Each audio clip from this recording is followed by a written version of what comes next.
Good morning students. Six example question देखिए। अ mass of 5 kg is suspended from a spring balance in a balloon ascending vertically upward with a uniform acceleration. मास हमें क्या दे रखा है 5 kg, इसको हमने suspend किया हुआ है स्प्रिंग बैलेंस से इन अ balloon ascending vertically upward motion में with a uniform acceleration. If the reading of the spring balance is 6 kg, find the acceleration of the balloon. 6 spring balance की रीडिंग दे रखी है, मींस आपको reaction दे रखा है 6 kg। आपको क्या निकालना है एक्सेलरेशन ऑफ बैलून आपको फाइंड आउट करनी है। मास हमने बता दिया 5 kg। अब 5 kg मास है, अगर हम वेट लिखें तो वेट क्या होता है m into g, means mass 5 into g, तो 5g newton, this is the weight हो गया आपका। तो और हमें क्या दे रखा है इसमें रिएक्शन, इसमें हमने दे रखा है क्योंकि स्प्रिंग बैलेंस की हमें रीडिंग दे रखी है 6 kg और एक्चुअल में जो स्प्रिंग बैलेंस की रीडिंग है वो मास में दे रखी है। तो जो ये रीडिंग है आपकी स्प्रिंग बैलेंस की वो भी हमें किसमें चाहिए एक्चुअली, वो भी क्या है फोर्स है ना। स्प्रिंग बैलेंस की जो रीडिंग है रिएक्शन है, क्योंकि रिएक्शन इज अ फोर्स, तो ये भी क्या हो जाएगा आपका 6g न्यूटन, 6 इंटू जी न्यूटन। मोशन जो है वो अपवर्ड डायरेक्शन में है, तो अपवर्ड डायरेक्शन में जो इफेक्टिव फोर्स लगेगा वो कितना होगा r minus M G is equal to M f. तो r means reading of the spring balance 6g minus M g means weight आपका 5g is equal to m into f, m 5 और f हमने assume कर लिया जो हमें calculate करना है। तो f की वैल्यू क्या आ गई g बाई 5। g आपका क्योंकि सिस्टम m के सिस्टम है तो g की वैल्यू क्या हो जाएगी यहाँ 9.8। ठीक है, उसके बाद देखो 7th question. A man weighing 65 kg jumps in a swimming pool from a tower of height 19.6। जो इस टाइप के क्वेश्चन है 7th ऑनवर्ड क्वेश्चन से इंपॉर्टेंट भी है और इजी भी है, और एक ही पैटर्न पे है ये सारे क्वेश्चंस। ठीक है, देखो 7th question. A man weighing 65 kg, weight 65 kg है, जंप कर रहा है एक स्विमिंग पूल में from a tower of height 19.6। इसमें मैंने देखो ये फिगर देखो, इसमें या जहां वो है टावर, ये आपका स्विमिंग पूल, ये जो बेस दिखा रखी है जो लाइन ड्रॉ की हुई है इससे नीचे जो है ये हमारा स्विमिंग पूल है, इससे नीचे ये यहाँ मैन जो है वो इस टावर से, जिसकी हाइट ये हाइट 19.6 है, तो यहाँ से वो जंप कर रहा है ए पॉइंट से इसमें स्विमिंग पूल में।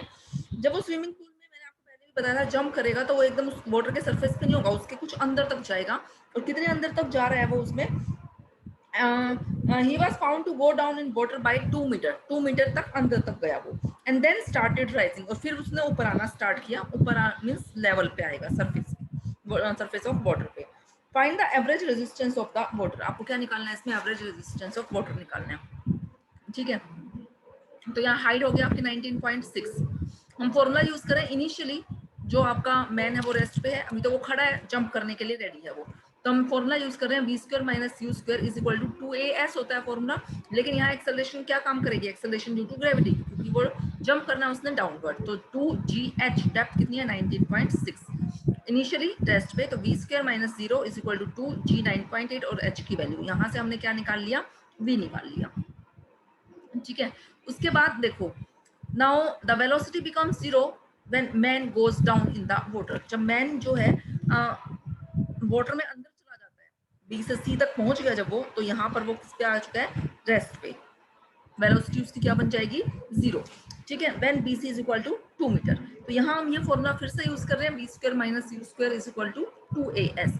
तो अब यहाँ आपकी देखो, अब 0, पहले तो वो उसने जो जंप किया तब तो उसने, अब जो आपकी फाइनल वेलोसिटी थी वो अब आपकी सेकंड केस में इनिशियल वेलोसिटी बन चुकी है, क्योंकि इस वेलोसिटी से तो वो मूव कर ही रहा है, और फाइनली वो रेस्ट पे आ गया जब वो नीचे से ऊपर आ चुका होगा। तो यहाँ बी आपका फाइनल वेलोसिटी हो गई 0, इनिशियल वेलोसिटी हो गई आपकी 19.6 square is equal to 2f। अब तो मोशन उसकी अपवर्ड डायरेक्शन में चल रही है, तो अपवर्ड डायरेक्शन में मोशन है तो हम f यूज करेंगे, g यहाँ यूज नहीं करना है आपने, s, और कितना डिस्टेंस मींस कवर करके वो ऊपर आया है 2 मीटर, तो यहाँ से हम क्या निकाल लिया, f हमने कैलकुलेट किया। अब हम क्या यूज कर रहे हैं, equation of motion. Now equation of motion is mg minus r means effective force is equal to mf। ठीक है, तो यहाँ हमें क्या फाइंड आउट करना है, रेजिस्टेंस ऑफ वाटर ना, यही तो हमें बताना है, find the average resistance of water, की वाटर जो है वो कितना रेजिस्टेंस जो है वो कितना एक्सर्ट करेगा, कितना रेजिस्टेंस होगा। तो यहाँ हमने फॉर्मूला लगाया m मास कितना है 65, तो mg माइनस r जो हमें कैलकुलेट करना है is equal to m into F 65, और f कितना है आपका जो अभी हमने वैल्यू कैलकुलेट की है, तो यहाँ से हम क्या निकाल सकते हैं, r निकाल सकते हैं। ठीक है,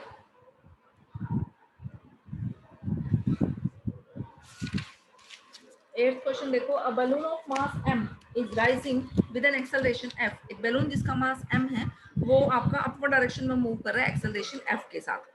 prove that fraction of weight of the balloon that must be detached in order to double its acceleration is mf by 2f plus g assuming the upthrust of the air remains the same। कि दोनों cases में जो air का अपथर्स्ट है वो आपका same रहेगा।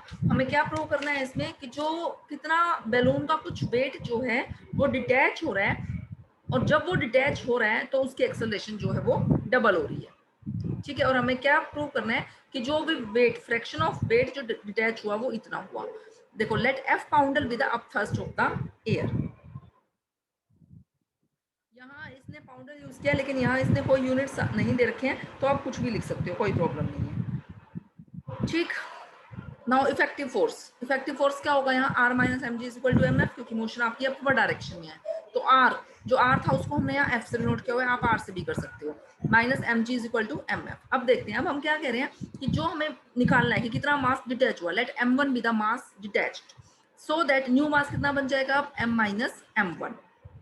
ठीक है, अब इक्वेशन ऑफ मोशन फिर लिखते हैं हम। इफेक्टिव फोर्स मींस आर, क्योंकि आर जो आपका अपथर्स्ट ऑफ एयर था वो दोनों केसेस में आपका सेम है, means F is same in both cases, तो एफ तो एफ यानी कि मतलब आर आपका सेम है, माइनस अब एम जो मास है वो मास कितना है M minus M one into G is equal to, फिर is equal to M F होता है, तो एम क्या हो गया एम माइनस एम वन, और एक्सेलरेशन अब यहाँ क्या हो चुकी है डबल, मींस 2 इंटू एफ हो चुकी है।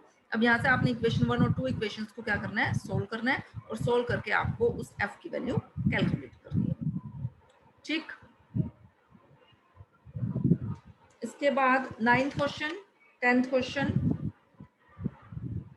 आपका, और 12th क्वेश्चन, ये बिल्कुल सेम वही है जैसे हमारा 7th क्वेश्चन था। ठीक है, 11th क्वेश्चन भी सेम ही है वैसे आपका। 11th क्वेश्चन क्या है, a small balloon of total mass 10 lbs at a height of 100 feet above the ground is moving upward with a velocity of 60 feet per second and acceleration 4 feet per second square।